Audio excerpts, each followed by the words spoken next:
So what's good mga tropa, it's your boy again, Dan the Barber. So yun mga tropa, dito na ngayon yung magic clip natin. Ayan, si magic clip cordless na gold. Ayan siya. So makikita niyo yung packaging. May kasama na rin pala siyang charging stand. Ayan sa loob. Ayan, ito siya. Unboxing natin siya ngayon. Tsaka si cord detailer na golden. Yan. Yan sila.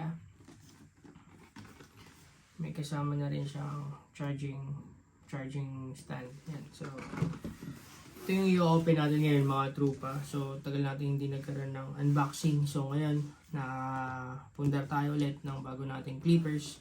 Gagamitin natin sa everyday na paggugupit natin. So, unahin muna natin itong si magic clip, kapatid. So, yan. Yung feeling na to, alam mo yung feeling na bubukas ka ng candy ng bata. So, yan.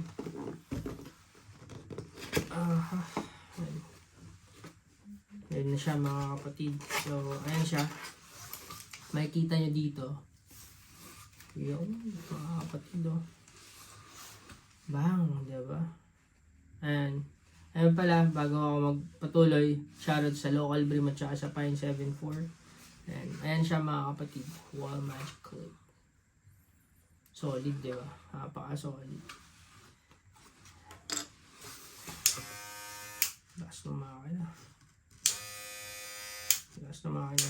Dito kasi yung version 2 ko naman na magic clip mga kapatid. So, kukumpara natin siya. Baka lobat na. Lakas siya. So, ayan. Ito siya. Tapos, black na rin yung ano niya, yung screw niya. Ayan. Tapos, gold na yung blades niya. Tapos, black na rin pala yung ano, sa inner blade niya. Ayan, solid to. So, yun. Yung kasama pa rin naman nito, katulad pa rin natin nung nasa magic clip na version 2. Yan yung port niya na. Ito, pang ano na to, pang New Zealand na socket na siya.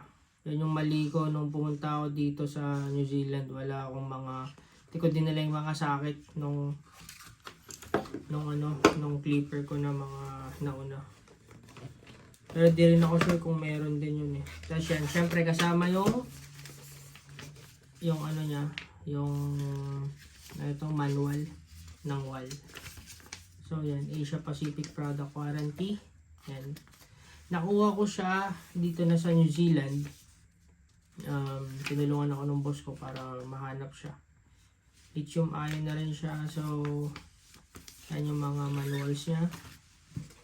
Yung kasama niya naman is may guard. Siyempre may special guard pa rin. Special guard lahat.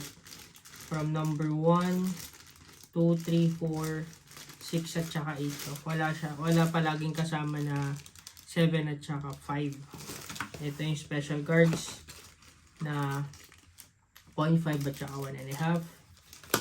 May kasama rin siyang oil at saka brush, panglinis.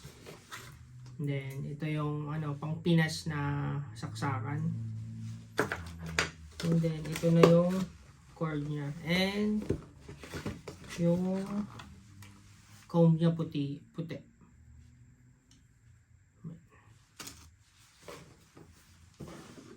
Ito yung charging stand niya. Kasi, dun sa Legend ko, individual ko siyang nabili noon.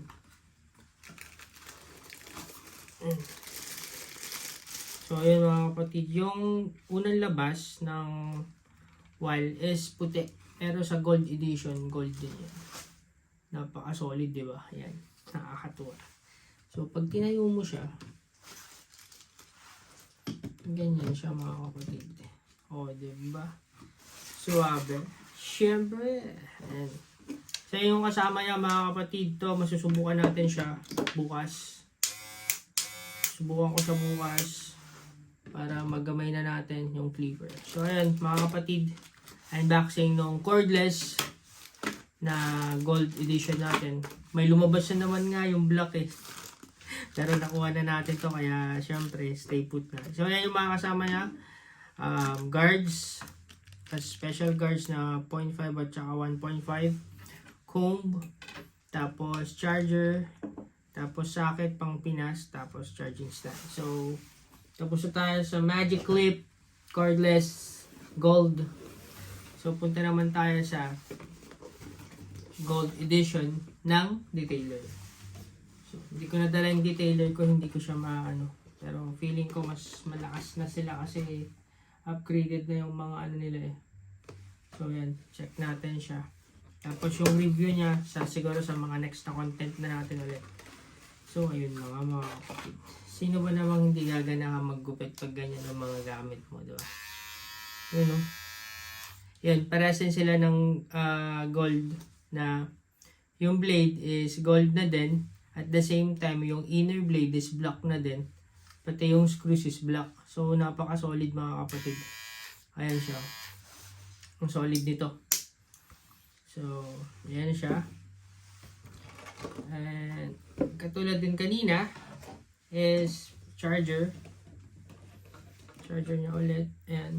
Nakasaksak yung pang Pilipinas, pang Asian country, tapos ito yung pang New Zealand. Iba kasi yung socket nila dito eh. Yan. So, yan. Yung socket niya. Pero, ito yung brush na pang detailer. Wall pa din, syempre. Kwapo.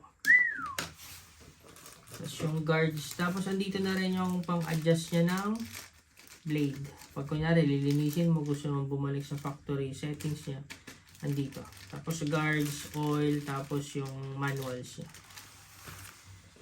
Ito yung manual ng detailer. Ayan siya mga kapatid. So, manuals. And then, the stand. So, ayun mga kapatid, di ba? Palagi nyo lang tatandaan, men, na pag may gusto kayong isang bagay, kaya nyong gawan ng paraan, kaya nyong pagtrabahuhan. Palagi nyong iisipin na kaya nyo yun, men. Pangarap lang din natin dati magkaroon ng cordless na clippers ngayon na kapag invest na tayo. Saka palagi nyong tatandaan, invest on your skills, invest on your tools. Kasi yan yung nakikita ng mga kliyente natin. Ayun din, para sila ng cordless na detailer. Ayan siya mga kapatid. So, ayun. Ito yung bago nating clipper. Kasi ang practice ko kasi dati is every December talaga sa tip ng mga kliyente ko kinukuha talaga yung pambili ng clippers. And ayun. Ito naman, nakuha ko rin naman sa tip ng mga kliyente dito. Kaya nagpapasalamat ako. Siyempre sa taas kasi kung hindi naman dahil sa kanya wala naman tayong mga kliyente ganun. Sa same time, first time ng client, binigay niya yung 100%, yung tiwala niya sa'yo. So, kailangan mo ibigay yung 100% mo every time na nagugupit ka. And sa pagbalik nila ng pagbalik, mas lalo ka nag-i-improve as a barber. At the same time, na-improve mo rin yung sarili mo, di ba? So, ayun. Palagi nyo lang tatandaan mga trupa na lahat ng bagay na pinapangarap mo at gusto mong kunin is kayang-kaya mong gawin. Basta palagi ka lang magdadasal sa taas. Dadasalan mo, sisipagan mo, didiskartehan mo yung mga bagay na gusto mo. So ayan mga tropa, hawak ko na yung gold. Ito yung pangarap kong kunin sa sa Pilipinas bago ako pumunta dito sa New Zealand. Ito, bala ko to kunin ng December this year. Pero ang galing talaga ni Lord, di ba? December this year ko siya gustong kunin, pero binigay niya ng mas maaga na naman sa akin. So ayun, may bago tayong clipper, may pampangiti na naman sa ating sarili. Diba? Investment to. Wag kayong maano dun sa mga kapwa natin barbero na nagsasabi na ang dami mong clipper, hindi mo naman lahat yung magagamit. Hindi. Kasi para rin tayong sneakerheads, di ba? Sa kanila, puro sapatos. Tayo, pag may bago tayong clipper, iba yung feeling. Tsaka at the same time, napapakita mo sa kliyente mo kung paano mo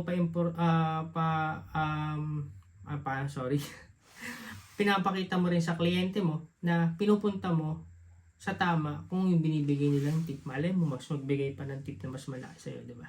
So, ayan mga trupa, it's your boy again and again, Dan the Barber, Dasal, Sipag, Diskarte. Walang imposible. Kita-kits sa mga trupa.